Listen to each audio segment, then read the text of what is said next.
Luiz, ainda sobre essa questão da direita não se reeleger, né? Tivemos aqui o Bolsonaro no Brasil, mas não foi o único caso. Macri na Argentina também perdeu, e o Trump nos Estados Unidos, até num cenário parecido com o que você falou de confusão, do sistema reagindo, a questão toda com a imprensa.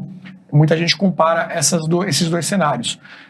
Você acha que é possível para um candidato com essas características conseguir uma estabilidade? Por exemplo, um hipotético segundo mandato do Bolsonaro aqui no Brasil. Você acha que essa situação ia mudar? Bem, eu acho o seguinte, eu acho que o atual governo nunca teve popularidade. A gente vê isso até no plenário, no dia a dia do plenário. Não sei se é o caso do Senado, mas certamente é o caso da Câmara. Não tem moral para fazer qualquer postulação ali na tribuna e ter um convencimento mais amplo do que sua microbolha ali de deputados. Então, a maioria dos deputados não estão comprando nada do que vem do governo, a população também não está comprando, e eu diria que a direita está com muito mais força no legislativo do que qualquer coisa que vem aí da esquerda e do próprio governo. Então, ali eles têm um freio natural. Agora, projetando isso para o futuro, em termos políticos, o que eu diria? Se a crise for grande o bastante, como tudo indica que pode ser, em função das medidas desastrosas aí do atual governo, se ela aprofundar e se tornar grande, as chances do Bolsonaro voltar são grandes também, ficam muito maiores.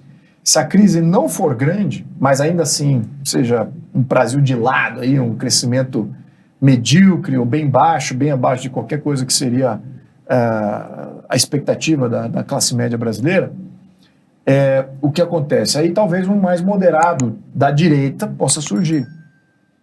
Eu vejo por aí. A mesma coisa, dinâmica que está acontecendo nos Estados Unidos. Uhum. Os Estados Unidos hoje está com Biden, que, muito como paralelo ao Lula, está tomando medidas muito ruins para os Estados Unidos em todos os frontes, nas relações exteriores, internamente na economia, ingerência na questão de educacional, de saúde, etc.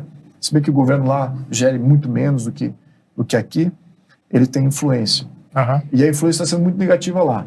Então, eu prevejo também, se quando chegar as eleições do ano que vem, para presidente dos Estados Unidos, se houver realmente uma crise muito grande, o que ainda não é o caso, né? Lembrando que eles estão com um crescimento muito baixo, estão com inflação alta, juros mais altos, mas estão com um emprego bem alto, né? Estão com uma taxa de emprego ainda muito alta, a taxa de desemprego bem baixa, vamos inverter aqui. Uhum. Então ainda não está com essa crise, assim. Então isso, de certa maneira, se essa situação se manter, eu vejo uma direita mais moderada surgindo nos Estados Unidos. Não vejo a esquerda lá. Seria o DeSantis aí. Pode ser o DeSantis ou algum outro candidato parecido com o DeSantis, talvez ele seja mais visível aí. Uhum. Eu não vejo o Trump como sendo o grande ganhador nesse contexto. Mas se houver aquele aprofundamento de crise, aí sim. Aí a gente pode ter a volta do Trump com muita tranquilidade.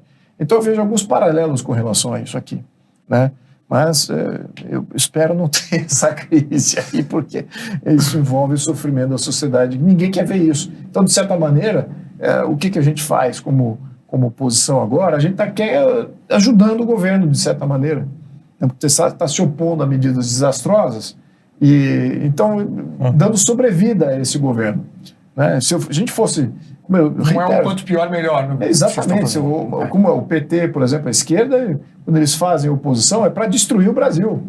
Eles querem destruir o Brasil porque eles sabem que o reflexo no governo é muito grande. Mas nós não, a gente quer preservar o Brasil, preservar a sociedade. Então a gente faz crítica, faz uma série de coisas contra medidas desastrosas que o próprio governo está tomando, né? Mas enfim, então não sei se eu respondi aqui essa questão... Ao menos a minha opinião, assim, olhando para frente, tá? Obviamente, Luiz, pode mudar amanhã, né? Como dizia os políticos aí Ulisses Guimarães falava assim: você olha a política que nem as nuvens do céu. Você olha para cima, tá de um jeito. Você voltou a olhar para baixo e olha para cima de novo, já tá de outro jeito. Então, enfim, temos isso.